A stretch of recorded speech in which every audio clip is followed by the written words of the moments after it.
I actually have some good news here, and it comes out of Kentucky.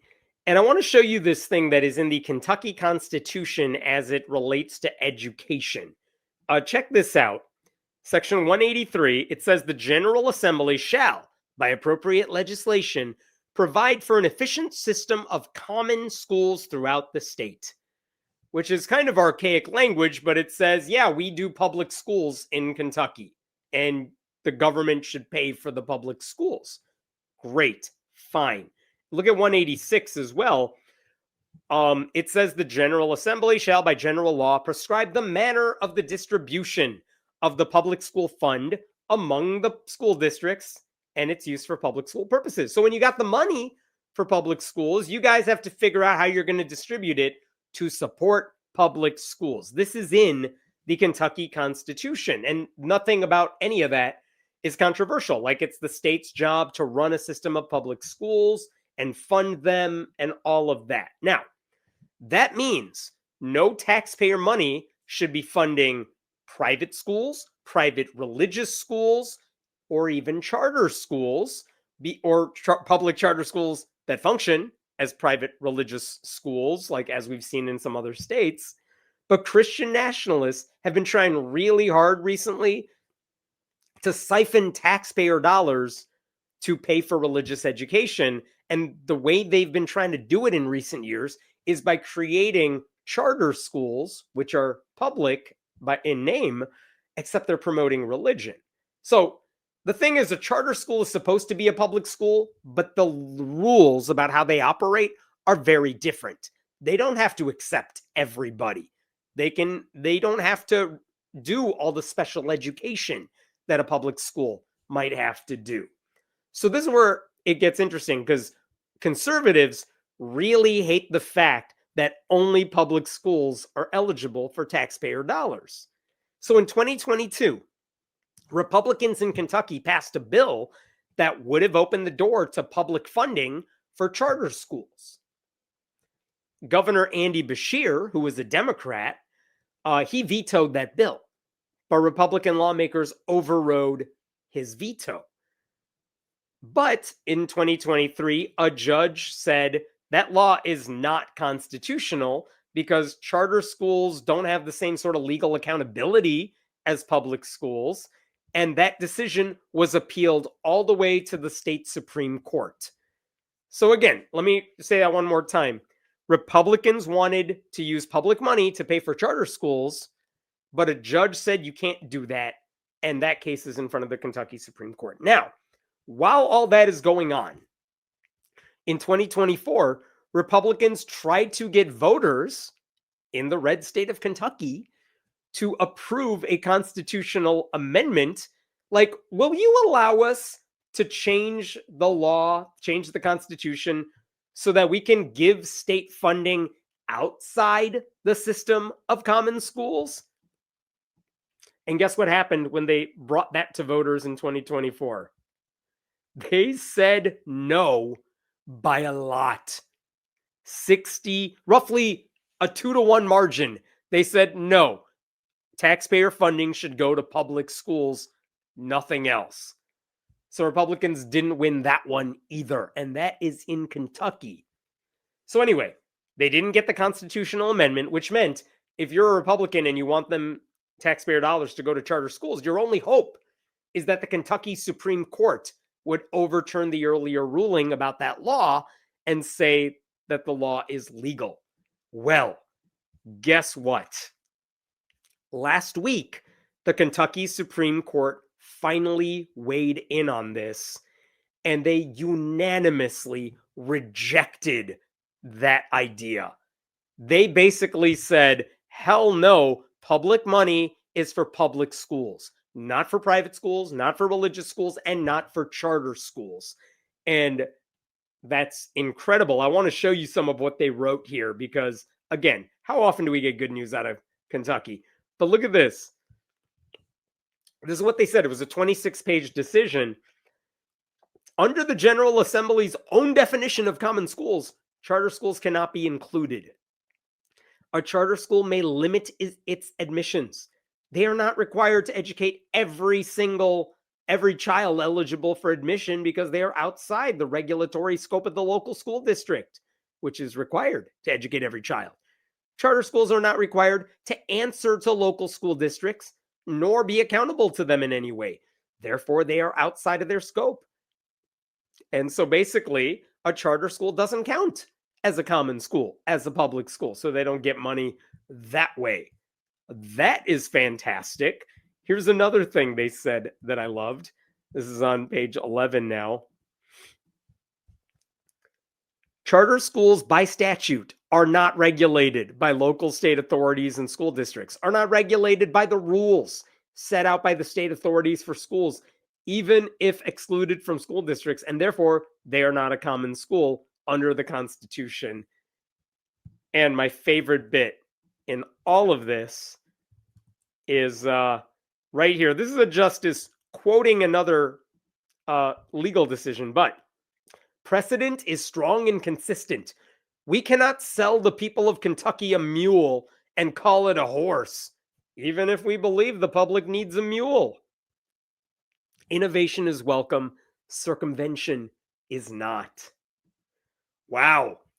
So basically, another judge who agreed with the decision even said only 3 counties in the state meet the regulatory guidelines to open charter schools, meaning even if we said yes to you, 117 counties in Kentucky couldn't even take advantage of the law, which is another reason this is unconstitutional. So immediately after that decision was released, Kentucky Republicans filed a new bill.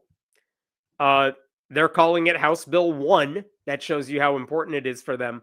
Under House Bill 1, Kentucky would participate in the new elementary and secondary educational scholarship federal tax credit established for individuals who make contributions to scholarship granting organizations, basically vouchers. Like, families can choose to use the scholarship to send their child to a private school, pay for tutoring, or provide other educational supports. Basically, Republicans are now trying to pass a bill to take advantage of a federal program that would give tax breaks to families who enroll their kids in a private school, a religious school. All of this is just going to hurt public schools even more. Democrats in the Kentucky House said this is yet another attempt to undermine our public schools. Like, Republicans will stop at nothing to destroy public education. They don't care if the courts say no to them. A normal system, you would say, oh, the Kentucky Supreme Court said what we're doing is illegal. We should stop. Nope, not if you're a Republican. But for me, this is a church-state separation story as much as it is about educational policy, because if the door is open to public funding of charter schools, it won't be long before conservatives try to argue that this brand new Christian school is a charter school that deserves public money. That's what they have tried to do now in Oklahoma and Tennessee, right? And that's why you need to stop this now.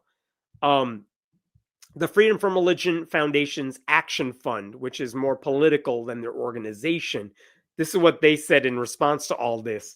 The Kentucky Constitution protects a public school system that is adequate, uniform, and accountable to the public. This decision is a powerful reminder that legislatures cannot sidestep constitutional limits simply by rebranding privatization schemes. Rather than respecting both the Constitution and the will of Kentucky voters, some lawmakers appear determined to push forward with yet another scheme to siphon public dollars into unaccountable private education. That approach is both legally suspect and deeply unpopular.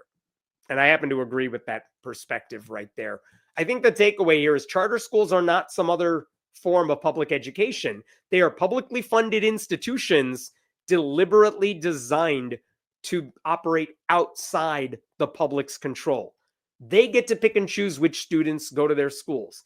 They answer to private boards, not publicly elected school boards. They operate without the same level of transparency. They don't have to offer all the programs that a public school does. That's why taxpayers should not be funding them. Fund your local school districts. The Kentucky Supreme Court, to their credit, they saw through that deception and said what Republicans will never tell you, which is that you cannot take something that is private, pretend that it's public, and then use that to just raid the treasury. And if Republicans ever cared about what their voters actually think or what the people they represent think, they would know how unpopular that idea is. That failed amendment in 2024 should have been the end of it. But instead of respecting voters, they're like, what else can we do to push Christianity? Get taxpayer funding for it. Anyway, so you can breathe a sigh of relief. The Kentucky Supreme Court did the right thing, but it's not going to stop Republicans from trying to steal money from public schools. What question do we have here? Remember when we were talking about the charter schools forbidding non-Christian employees? Yes.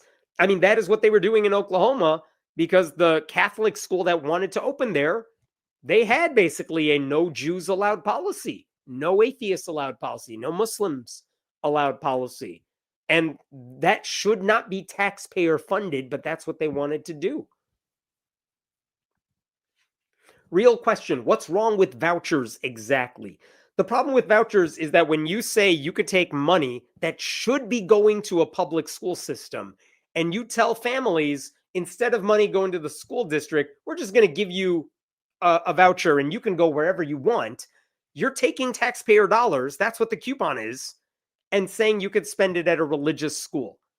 And when states open the door to voucher programs, which several red states have done, public schools lose so much funding, and their whole job is we got to be open to everybody. Private schools don't have to offer special ed. Private schools don't have to offer like IEPs and take care of all the kids and offer these programs. So when you take away dollars that should be going to public school districts, and then you just create like selective religious schools that get taxpayer dollars, no, let them pay for tuition if they want to go to a religious school. So the problem with vouchers is that it's stealing money from public education and using it to send kids to private, usually religious schools that just want to indoctrinate them. So they're not even getting a full education. So that's what we have seen. I mean, that's always the warning from education policy people, but also that is what we have seen happen in states like Tennessee and other states where vouchers have become so big of a program. Like, they are realizing really quickly that the public education treasury, the money that's supposed to be there for public education, is just being raided. There is not money left for that because parents are stealing it. Because even if you're a rich family, you could have paid tuition for your kid to go to a Catholic school. Why would you do that when you can just steal money from the public school and say, oh, I got a voucher, I'm going to pay for it this way? Personally, I think we need to outlaw private and homeschooling. That's not going to get enough traction in your neck of the woods, though. It is not. And again, I don't even care if people want to homeschool or attend private school. But if they're attending a private school, you pay for the tuition. And if you're going to homeschool, there should be some level of accountability of the fact that we need to know your kid's actually learning some bare minimum stuff. And usually the Christian rights lawyers that defend homeschooling, their whole thing is, nope, no accountability whatsoever. We want you to not know we exist. And if kids get abused, that's too bad. So they don't want any accountability. No, they just want a black box around what's happening to those kids. That's the problem with homeschooling. Otherwise, if there was accountability to it and you wanted to homeschool, go do it. I mean, you're lost. You're going to suck at it more often than not. But I don't actually have a problem with it if there is some accountability. Really wish we had more say in what our tax dollars went toward. I mean, if we elect the right people, you could have some say. We are so past that point, though.